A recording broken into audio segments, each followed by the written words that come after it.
In August 2020, Lyon beat Manchester City to reach the semi-finals of the Champions League. 3 years on, they are rock bottom of Ligue 1.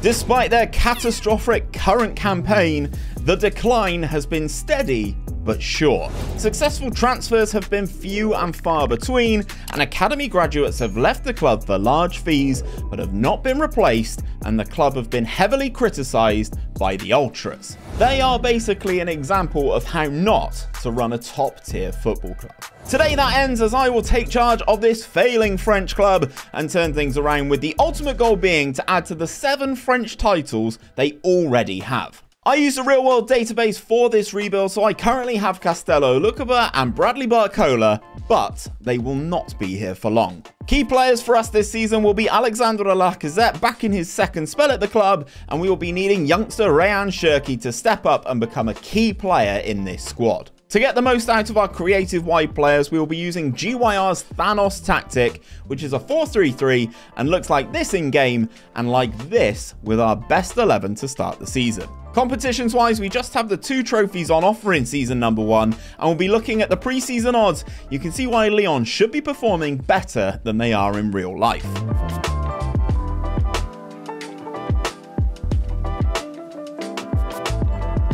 Our Ligue campaign started with a disappointing loss on the road to Strasbourg, but we then began to pick up points on a semi-consistent basis, but were still off the pace for being a title-winning side.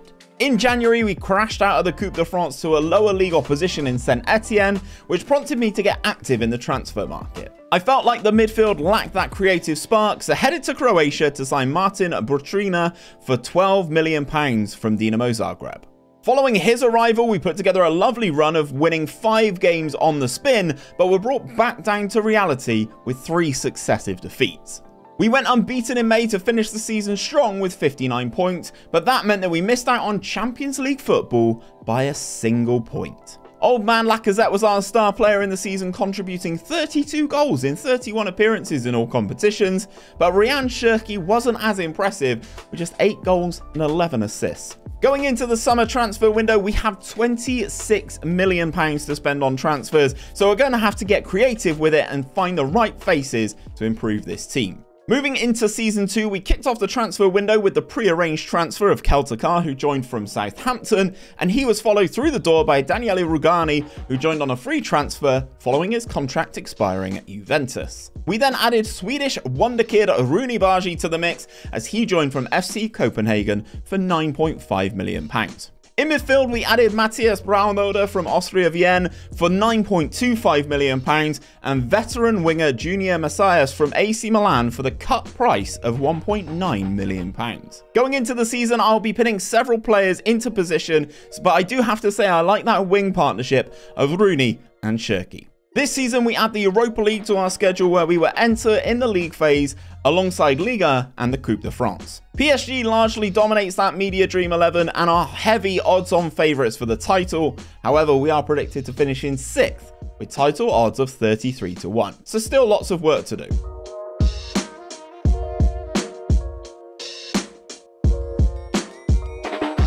Our campaign started on a very disappointing note, only gaining 5 points from our opening 4 games, but then we went on a nice 4-game winning run, which made me think we'd be fine over the course of the season. But oh, how wrong I was. Between October and January, we suffered 5 defeats in 11 matches, so we'd have to get active in the winter transfer window yet again. To create some additional funds, Ainsley Maitland-Niles was sold to Saudi Arabia for £8.75 million, which allowed us to bring in a new face. Enter the big man. Emmanuel Omega joined us from Strasbourg for £17.5 million, and looking at his attributes, he is going to be a real handful in this league. Since joining, he actually went on to bag 14 goals in 12 appearances, so I really can't wait to see what this guy's like once he's had a full season with us. The addition of Omega really revitalized us, and we actually finished the season unbeaten after the winter break, which included a 7-1 thumping of Lorient and a 9. That run meant we finished the season in 4th place in Ligue with 64 points.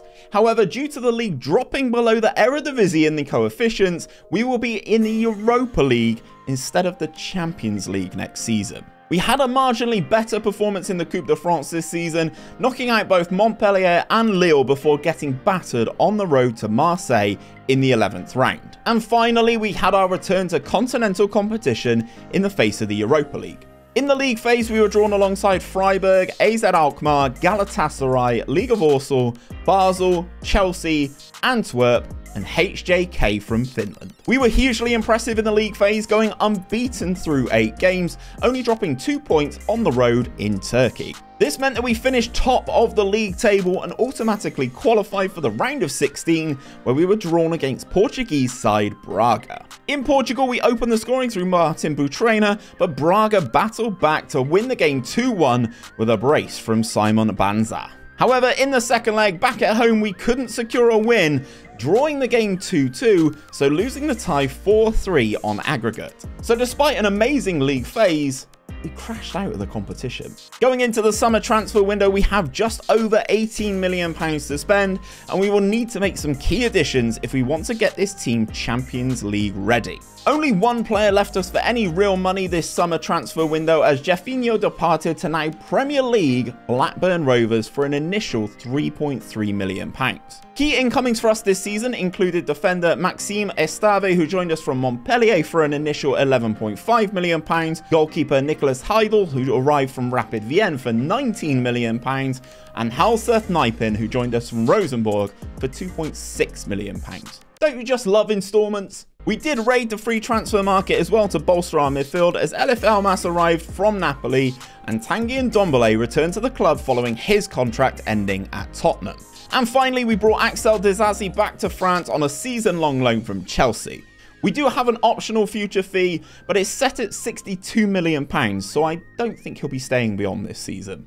Looking at the team going into the season, we still seem a bit top-heavy, but that front three should be really capable of doing the business. Competitions-wise, we have the same 3 competitions as last season, but due to the league slipping down the coefficients even further, we need to qualify for the league phase of the Europa League. These signings have clearly improved us in the eyes of the media, as we are now predicted to finish in 4th, with title odds of 25-1, our shortest of the saves so far.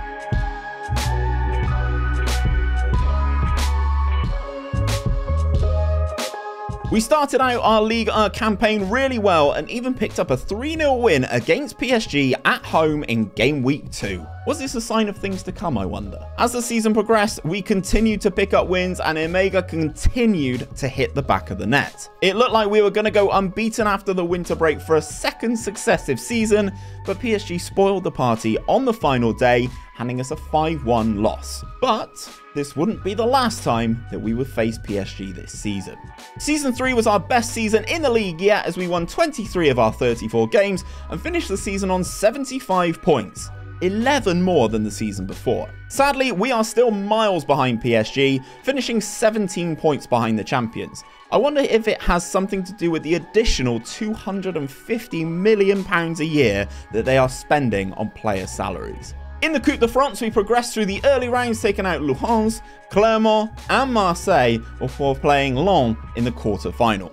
We were at home for this fixture and managed to progress thanks to goals from 𝗪𝗪𝗪𝗧, Kambede and Elmas, which would see us take on 𝗪𝗏𝗡 in the semi-final. 𝗪𝗏𝗡 narrowly avoided relegation from Ligue 1 this season, so even though we were on the road, we did progress to the final to take on who else but PSG. See, I told you we'd take them on again this season. Goncalo Ramos opened the scoring for the Parisians inside the second half, but the game was about to end when Nicolas Satterberger pulled the tie level with this absolute thunderbastard. In extra time, PSG regained the lead as Kolo Muani was left unmarked at the far post, but we were able to equalise again, with this time Alexandre Lacazette applying the finish to a lovely team move. The game looked destined for penalties until that man Nicolas Satterberger popped up yet again, this time heading home from a corner to see us crowned French Cup champions. And finally for this season, we have the Europa League. Our qualification campaign took us all over the place as we faced opposition in Scotland,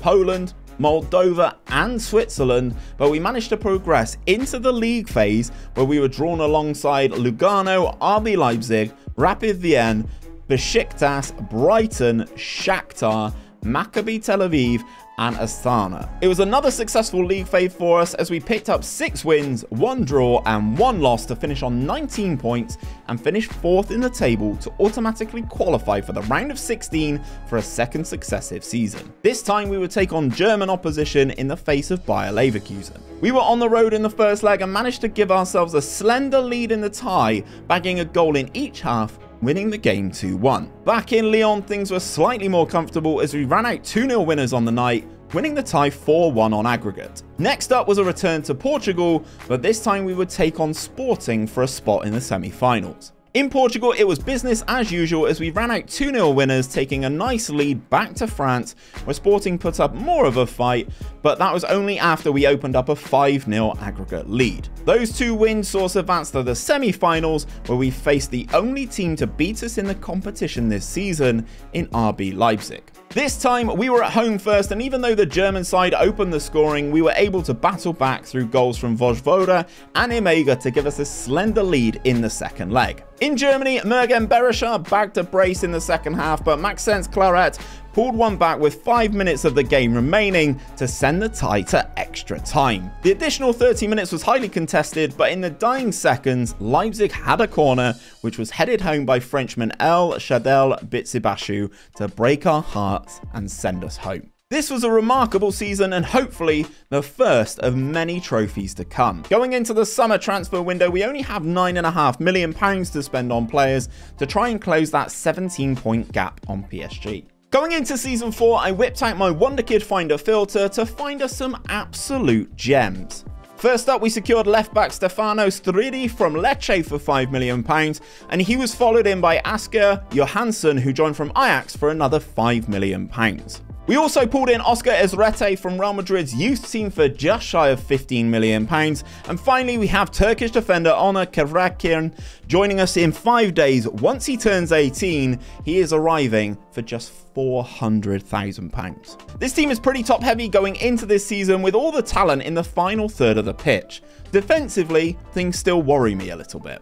Season 4 marks our return to the Champions League after last season's second place finish. And we also had the Trophée des Champions, where we opened up a 2-goal lead only to see the French champions level through goals from Dembélé and Mbappé to send the game to penalties. Elmas saw our opening penalty saved by the backup PSG keeper, and later on in the shootout he was on hand again to deny our star boy Rooney to win the trophy for PSG. But was this a sign that we were getting closer to PSG? Only time will tell. The media kind of think so, as we are now predicted to finish 3rd with our shortest title odds so far of 20-1. So let's see what we can do.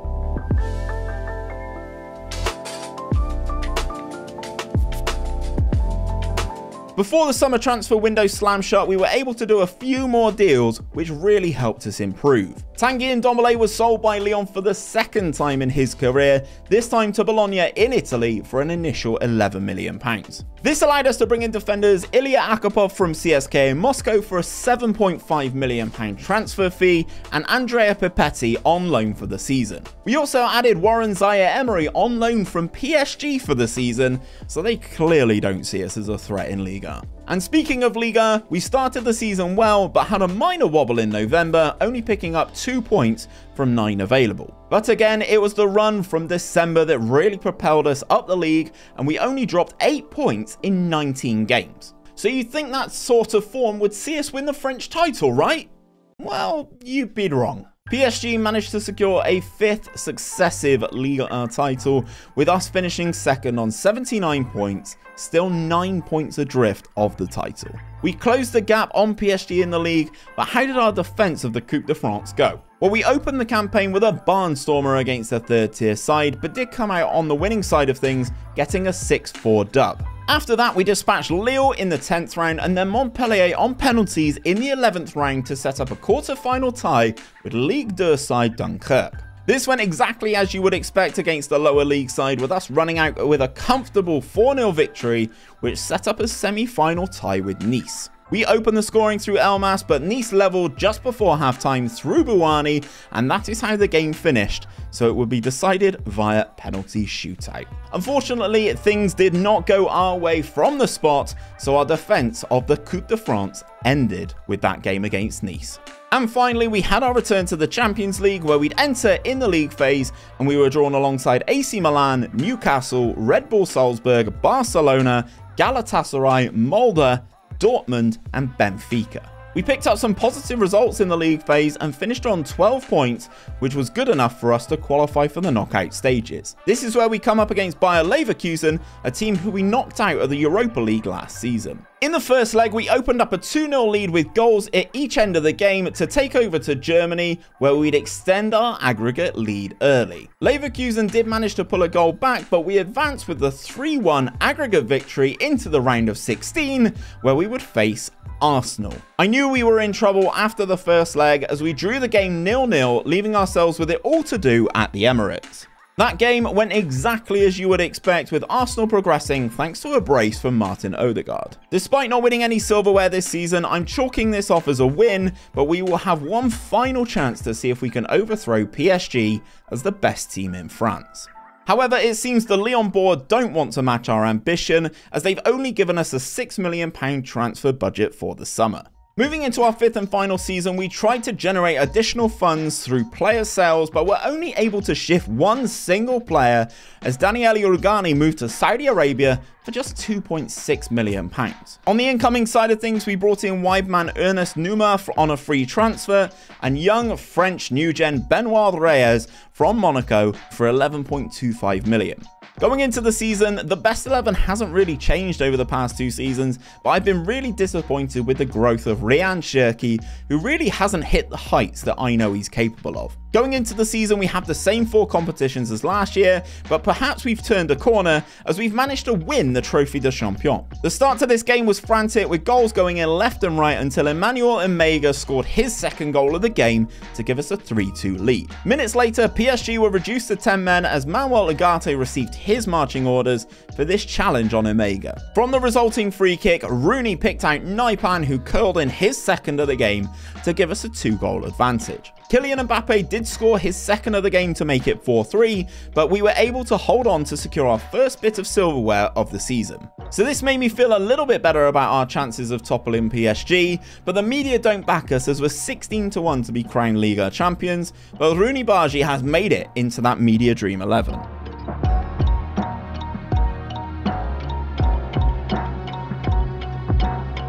Having already won 1 trophy this season, I was hoping to add a second Coupe de France to our trophy cabinet. We opened our campaign with an 11-0 hammering of our lower league side, Toulon, and then we crashed out of the competition at home, embarrassingly, to Nantes. In the Champions League, we were drawn alongside Nice, Club Brugge, Ajax, AC Milan, SC Copenhagen, Shakhtar, Juventus, and Manchester City. We managed to win 5 of our league fixtures, meaning we finished in 6th place in the table and will progress directly into the round of 16. This is where we will face Maurizio Pochettino's Chelsea. Yep, I'm as shocked as you are that he is still the manager 5 seasons into this save. The first game was at Stamford Bridge, and Chelsea showed that the financial disparity will always be there with English sides versus everyone else. Chelsea racked up a 3-0 lead from that first leg that will be very difficult to overcome back in France. We actually won the game in Lyon thanks to goals from Ōmega and Rooney, but goals from Jackson and Sterling saw Chelsea comfortably through to the next round.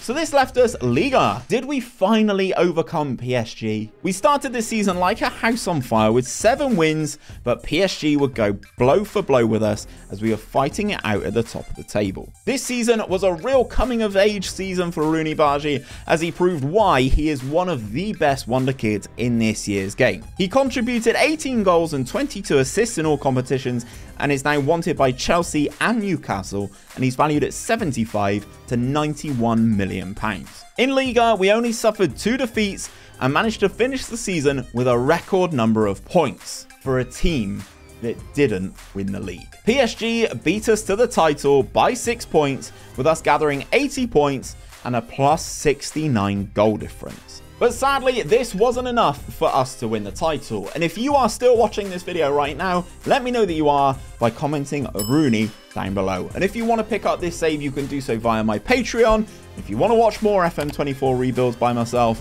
check out this playlist.